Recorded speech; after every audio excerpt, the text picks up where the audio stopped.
العالمین والصلاة والسلام علی سید الانبیاء والمرسلین اما بعد فاعوذ باللہ من الشیطان الرجیم بسم اللہ الرحمن الرحیم۔ بادہ توحید کے متوالو، شمع رسالت کے پروانوں، غوث و خواجہ کے دیوانوں، اولیاء اکرام کے جانثاروں، آئیے ایک مرتبہ بارگاہ بے کس پناہ میں ہدیہ درود پاک پیش کر لیجئے۔ پڑھے میرے ساتھ، اللہم صلی علی سیدنا و مولانا محمد بارک وسلم، صلاۃ و سلام علیکہ یا رسول اللہ صلی اللہ تعالی علیہ وآلہ وسلم۔ نیت کر لیجئے، نویت سنت الاعتکاف۔ فرمان آخر نبی رسول ہاشمی صلی اللہ علیہ وآلہ وسلم، جس نے مجھ پر دن میں 1000 مرتبہ درود پاک پڑھا وہ مرے گا نہیں جب تک جنت میں اپنا ٹھکانہ نہ دیکھ لے۔ سبحان اللہ۔ کعبے کے بدرالدجا تم پہ کروڑوں درود، طیبہ کے شمس الضحیٰ تم پہ کروڑوں درود، بھینی بھینی مہک پر مہکتی درود، پیاری پیاری نفاست پہ لاکھوں سلام۔ صلو علی الحبیب صلی اللہ تعالی علی محمد۔ اللہ تبارک و تعالی قرآن مجید میں ارشاد فرماتا ہے، وَبَشِّرِ الَّذِينَ آمَنُوا وَعَمِلُوا الصَّالِحَاتِ أَنَّ لَهُمْ جَنَّاتٍ تَجْرِي مِن تَحْتِهَا الْأَنْهَارُ كُلَّمَا رُزِقُوا مِنْهَا مِن ثَمَرَةٍ رِزْقًا قَالُوا هَذَا الَّذِي رُزِقْنَا مِن قَبْلُ وَأُتُوا بِهِ مُتَشَابِهًا وَلَهُمْ فِيهَا أَزْوَاجٌ مُطَهَّرَةٌ وَهُمْ فِيهَا خَالِدُونَ۔ صدق اللہ العظیم وصدق رسولہ النبی الکریم صلی اللہ علیہ وآلہ وسلم۔ پیارے اسلامی بھائیوں، ہم نے پارہ 1 سورہ بقرہ کی آیت نمبر 25 سننے کی سعادت حاصل کی ہے۔ اس آیت کریمہ میں اللہ اہل ایمان اور نیک اعمال کرنے والوں کو جنت کی خوشخبری سنائی گئی ہے۔ یہ قرآن کریم کا پیارا اسلوب ہے کہ جہاں غیر مسلموں اور مجرموں کو جہنم سے ڈرایا جاتا ہے، ساتھ ہی اہل ایمان اور نیک لوگوں کو جنت کی خوشخبری بھی سنا دی جاتی ہے۔ اس آیت کریمہ سے پچھلی آیات میں کفار کو جہنم کی وعید سنائی گئی اور فرمایا گیا کہ اے غیر مسلموں، اے وہ لوگوں جو قرآن کریم کے متعلق شک کرتے ہو، یا تو یہ ہے کہ تم قرآن کریم جیسا کلام بنا کر دکھاؤ، اور اگر نہ بنا سکو اور یقیناً تم اس جیسا کلام نہیں بنا سکو گے تو اس جہنم سے ڈرو جس کا ایندھن آدمی اور پتھر ہے اور وہ کافروں کے لیے تیار کی گئی ہے۔ اب اس آیت کریمہ یعنی آیت نمبر 25 میں اہل ایمان کو قرآن کریم پر پختہ یقین رکھنے والوں، صاحب قرآن یا نبی مکی مدنی صلی اللہ علیہ وآلہ وسلم کے سچے غلاموں کو جنت کی خوشخبری سنائی جا رہی ہے۔ چنانچہ ارشاد ہوتا ہے، وَبَشِّرِ یعنی اور خوشخبری دیں۔ یہ ہمارے آقا و مولا مکی مدنی مصطفیٰ صلی اللہ علیہ وآلہ وسلم کی شان ہے۔ آپ صلی اللہ علیہ وآلہ وسلم کا نام پاک بشیر یعنی خوشخبری سنانے والے نبی صلی اللہ علیہ وآلہ وسلم ہے۔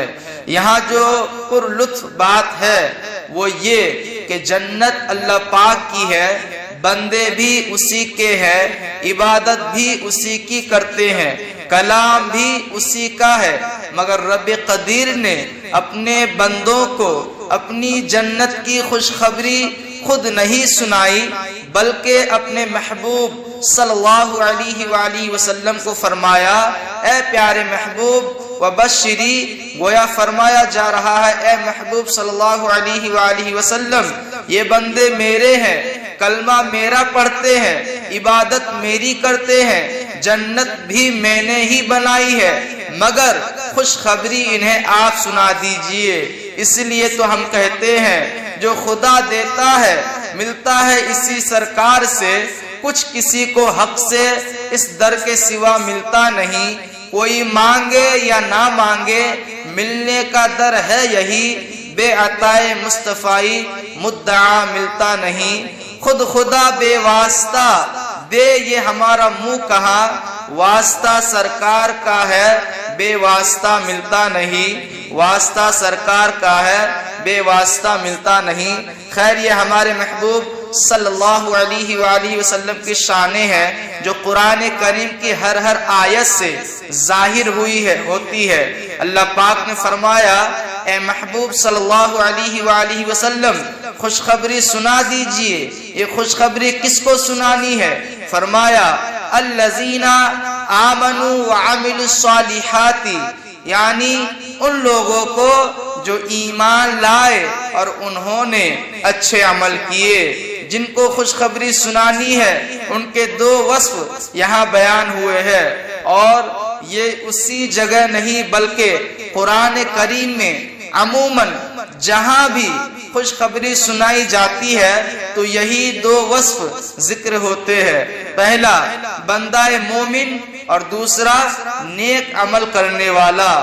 اس سے پتہ چلتا ہے کہ ایمان قبول کرنے کے ساتھ ساتھ نیک اعمال کرنا، نمازیں پڑھنا، روزے رکھنا، زکوٰۃ دینا، حج کر ادا کرنا، والدین کا ادب و احترام کرنا، تجارت میں، کاروبار میں، غرض کے زندگی کے ہر معاملے میں شریعت کی پیروی کرنا بھی ضروری ہے۔ ایک مرتبہ حضرت وہاب بن منیبہ رحمت اللہ علیہ کی خدمت میں عرض کیا گیا کیا کلمہ طیبہ جنت کی چابی نہیں ہے؟ فرمایا کیوں نہیں، بالکل ہے، لیکن ہر چابی کے دندانے ہوتے ہیں، اگر تم ان دندانوں کے بغیر تالا کھولنا چاہو گے تو تالا نہیں کھلے گا۔ سبحان اللہ، کتنی پیاری مثال ہے، یعنی کلمہ طیبہ چابی ہے اور نماز، روزہ، حج، زکوٰۃ وغیرہ عبادات اس چابی کے دندانے ہیں، لہذا اس چابی کے ذریعے جنت کا تالا کھولنا ہے تو نمازیں بھی پڑھنی ہوگی، روزے بھی رکھنے ہوں گے، حج فرض ہو تو وہ بھی ادا کرنا ہوگا، زکوٰۃ کی شرائط پائی جائے تو زکوٰۃ بھی دینی ہوگی، باقی فرائض و واجبات بھی پورے کرنے ہوں گے، گناہوں سے بھی بچنا ہوگا، تب جنت نصیب ہوگی۔ اللہ پاک ہمیں اخلاص کے ساتھ کلمہ طیبہ پڑھنے، اسے دل میں سجائے رکھنے، اس کے تقاضوں کو پورا کرنے اور اسی مبارک کلمے کے ساتھ قبر میں اترنے کی توفیق نصیب فرمائے، آمین بجاہ خاتم النبیین صلی اللہ علیہ وآلہ وسلم۔ خدایا برے خاتمے سے بچانا، پڑھوں کلمہ جب نکلے دم یا الہی، گناہوں سے بھرپور نامہ ہے میرا، مجھے بخش دے کر کرم یا الہی، تلے میرے اعمال میزان پہ جس دم، پڑے ایک بھی نیکی نہ کم یا الہی، صلو علی الحبیب صلی اللہ تعالی علی محمد۔ خیر خوشخبری سنائی ہے کس کو؟ اہل ایمان کو، نیک لوگوں کو۔ اب وہ خوشخبری کیا ہے؟ کس چیز کی خوشخبری ہے؟ اللہ پاک نے فرمایا ان لہم جنات تجری من تحتها الانہار کلما رزقوا منها من ثمرة رزقا قالوا هذا الذي رزقنا من قبل وأتوا به متشابها ولهم فيها أزواج مطهرة وهم فيها خالدون، یعنی کہ ان کے لیے ایسے باغات ہیں جن کے نیچے نہریں بہ رہی ہے، جب انہیں ان باغوں سے کوئی پھل کھانے کو دیا جائے گا تو کہیں گے یہ تو وہی رزق ہے جو ہمیں پہلے دیا گیا تھا، حالانکہ انہیں ملتا جلتا پھل پہلے دیا گیا تھا، اور ان جنتیوں کے لیے ان باغوں میں پاکیزہ بیویاں ہوں گی اور وہ ان باغوں میں ہمیشہ رہیں گے۔ سبحان اللہ، یہ ہے وہ عظیم نعمتیں جن کی اہل ایمان اور نیک لوگوں کو خوشخبری سنائی گئی ہے۔ حکیم الامت مفتی احمد یار خان نعیمی رحمت اللہ علیہ اس آیت کریمہ کے تحت فرماتے ہیں جنت کے 8 طبقے ہیں۔ نمبر 1 جنت الفردوس، نمبر 2 جنت العدن، نمبر 3 جنت الماوا، نمبر 4 دار الخلد، نمبر 5 دار السلام، اور نمبر 6 دار المقامہ، نمبر 7 علیین، اور نمبر 8 جنت نعیم۔ ان درجات کے ان کے علاوہ اور بھی نام ہیں۔ مسلمانوں کو ان کے اعمال کے مطابق ان طبقوں میں رکھا جائے گا، چنانچہ سارے مسلمانوں کے لیے یہ ساری جنتیں ہیں۔ اس لیے آیت کریمہ کا مطلب یہ ہوا کہ جنت مسلمانوں میں تقسیم ہو جائے گی، جس کے اعمال جتنے زیادہ ہوں گے اسے اتنے ہی اعلیٰ درجے میں رکھا جائے گا۔ پیارے اسلامی بھائیوں، جنت بہت ہی اعلیٰ مقام ہے۔ اس میں اللہ پاک نے اپنے بندوں کے لیے ایسی ایسی نعمتیں تیار کر رکھی ہے کہ جن کو نہ کسی آنکھ نے دیکھا، نہ کسی کان نے سنا، نہ کسی دل پر ان کا خیال گزرا۔ صحابی رسول حضرت ابو ہریرہ رضی اللہ تعالی عنہ فرماتے ہیں ہم نے بارگاہ رسالت میں عرض کیا یا رسول اللہ صلی اللہ علیہ وآلہ وسلم، یا رسول اللہ مما خلق الخلق، یا رسول اللہ صلی اللہ علیہ وآلہ وسلم جنت کس چیز سے بنائی گئی ہے؟ فرمایا پانی سے۔ ہم نے عرض کیا ہمیں جنت کی عمارت کے متعلق خبر دیجئے۔ فرمایا جنت کی ایک اینٹ سونے کی، ایک چاندی کی ہے، اس کا ملات یعنی اس کا گارا اینٹوں کو جوڑنے کے لیے استعمال ہونے والی چیز خوشبودار مشک ہے، اس کی مٹی زعفران کی ہے، اس کی کنکریاں موتیوں اور یاقوت کی ہے، اور جو جنت میں داخل ہوگا وہ خوش رہے گا، کبھی مایوس نہ ہوگا، جنت میں ہمیشہ رہے گا، اسے کبھی موت نہیں آئے گی، اس کے کپڑے پرانے نہیں ہوں گے، اور اس کی جوانی کبھی ختم نہیں ہوگی۔ سبحان اللہ۔ ایک حدیث پاک میں ہے رسول ذیشان مکی مدنی سلطان صلی اللہ علیہ وآلہ وسلم نے فرمایا بے شک جنت میں ایک درخت ہے کہ سوار مثلا گھوڑے پر سواری کرنے والا اس کے سائے میں 100 سال بھی چلتا رہے تو وہ ختم نہ ہوگا۔ اور جنت میں ایسی نعمتیں ہیں جن کو نہ کسی آنکھ نے دیکھا، نہ کسی کان نے سنا، نہ کسی دل میں ان کا خیال گزرا، اور جنت میں ایک کوڑے یعنی چابک کے برابر جگہ دنیا اور جو کچھ دنیا میں ہے سب سے بہتر ہے۔ سبحان اللہ۔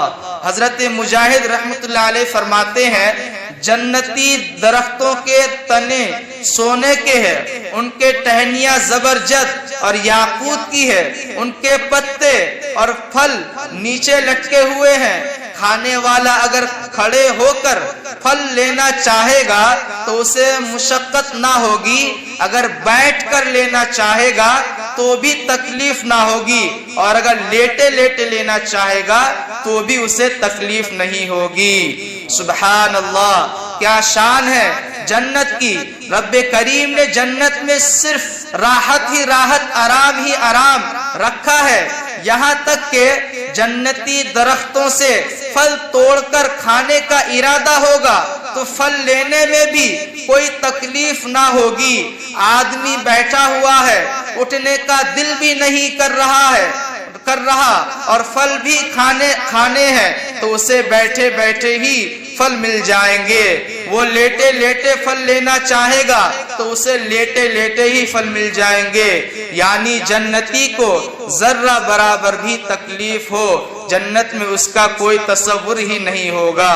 حضرت زید بن ارقم رضی اللہ تعالیٰ عنہ فرماتے ہیں ایک مرتبہ ایک غیر مسلم شخص پیارے آقا مکی مدنی مصطفیٰ صلی اللہ علیہ وآلہ وسلم کی خدمت میں حاضر ہوا اور عرض کیا اے ابو القاسم صلی اللہ علیہ وآلہ وسلم، آپ کیا فرماتے ہیں کہ جنتی کھائیں اور پیئیں گے، کھائیں اور پیئیں گے؟ فرمایا ہاں، اس کی قسم جس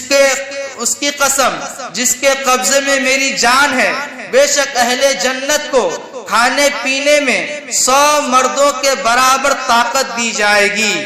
یہ سن کر اس غیر مسلم نے پوچھا، جو کھاتا پیتا ہے اسے تو حاجت پیش آتی ہے اور جنت میں کوئی تکلیف نہیں ہے۔ رسول ذی شان مکی مدنی سلطان صلی اللہ علیہ وآلہ وسلم نے فرمایا، جنت میں قضائے حاجت بس اتنی ہی ہوگی کہ انہیں مشک کی طرح کا خوشبودار پسینہ آئے گا اور تمام کھانا ہضم ہو جائے گا۔ سبحان اللہ۔ روایات میں ہے اللہ پاک فرشتوں کو فرمائے گا، میرے دوستو یعنی اہل جنت کو کھانا کھلاؤ، بس انہیں مختلف رنگوں کے کھانے پیش کر دیے جائیں گے۔ جنتیوں کو اس کے کھانے کے ہر لقمے پر جدا جدا لذت آئے گی۔ جب یہ کھانا کو کھا چکیں گے تو حکم ہوگا، میرے بندوں کو پانی پلاؤ۔ اب مختلف قسم کے شربت پیش کیے جائیں گے۔ جنت کے ہر گھونٹ پر علیحدہ علیحدہ مزہ آئے گا۔ پیارے اسلامی بھائیوں، اس دنیا میں ہمارے لیے سب سے بڑی جو پریشانی ہے وہ یہی ہے کہ ہماری خواہشات پر پہرا لگایا گیا ہے۔ یہاں ہم اپنی مرضی نہیں چلا سکتے۔ بعض اوقات آدمی کی ایک چھوٹی سی خواہش ہوتی ہے، وہ اس خواہش کو پورا کرنے کے لیے زندگی بھر محنت کر ڈالتا ہے، پھر بھی وہ خواہش پوری نہیں ہو پاتی۔ یہ کیا ہے؟ ہماری خواہشوں پر پہرا لگایا گیا ہے۔ یہاں ہماری ہر خواہش، ہر تمنا، ہر مرضی پوری نہیں ہوتی، لیکن جنت میں اہل جنت پر کرم ہوگا۔ روایات میں ہے اہل جنت جب جنت میں پہنچ جائیں گے تو ایک فرشتہ ان کے پاس آئے گا اور انہیں سلام کر کے انہیں رب کریم کا ایک خط پہنچائے گا۔ اس خط میں لکھا ہوگا، وہ خدائے بزرگ جو حی و قیوم ہے، جسے کبھی موت نہ آئے گی، اس کے جانب سے ان جنتیوں کا نام پیغام جن پر کبھی موت نہیں آئے گی۔ اما بعدن، بے شک میں کسی چیز کو کن کہتا ہوں تو وہ ہو جاتی ہے۔ اب سے تمہیں بھی یہ طاقت دی جاتی ہے کہ تم جس چیز کو کن یعنی ہو جا کہو گے وہ ہو جائے گی۔ سبحان اللہ۔ پیارے اسلامی بھائیوں، یہ کتنی عظیم نعمت ہے جو اہل جنت کو عطا کی جائے گی۔ جنتی جو چاہیں گے بس کن کہیں گے تو چاہت پوری ہو جائے گی۔ روایات کے مطابق جنتی جب کھانا چاہے گا اسے کھانا مل جائے گا، جب کچھ پینا چاہے گا اسے پینے کے لیے بھی پانی، دودھ، شہد، شربت مل جائے گا۔ یہاں تک کہ جنتی اڑتے ہوئے پرندوں کو دیکھ کر اگر اسے کھانا چاہے گا تو وہ پرندہ فوراً پک کر اس کے سامنے آ جائے گا۔ غرض کے جنتی جنت میں جو چاہے گا سو پائے گا۔ اس کی کسی چھوٹی سی چھوٹی اور بڑی سی بڑی خواہش کو ادھورا نہیں چھوڑا جائے گا۔ روایات میں ہے جنت میں ایک آدمی آرام سے لیٹا ہوگا، اپنے ہونٹ ہلائے بغیر دل ہی دل میں سوچے گا کہ اگر اجازت ملے تو میں جنت میں کھیتی باڑی کروں۔ ابھی یہ دل میں سوچ ہی رہا ہوگا کہ فرشتے اپنی مٹھیاں بند کیے اس کے پاس پہنچیں گے، سلام کریں گے۔ یہ فرشتوں کو دیکھ کر کھڑا ہو جائے گا۔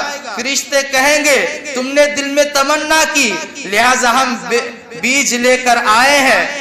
وہ بندہ بیج لے کر انہیں زمین میں بو دے گا۔ جنت میں چونکہ مشقت تو ہے نہیں، لہذا یہ بیج ڈالے گا تو اسی وقت پہاڑوں جتنی اونچی اونچی فصل اگ جائے گی۔ سبحان اللہ۔ یہ ہے جنت۔ جنت میں ہر خواہش پوری کی جائے گی، ہر تمنا پوری ہوگی۔ جس طرح دنیا میں ہمیں امیدیں ٹوٹنے، خواہشات اور تمنائیں پوری نہ ہونے کا دکھ اٹھانا پڑتا ہے، جنت میں ایسا کچھ نہیں ہوگا، بلکہ آرام ہی آرام ہوگا۔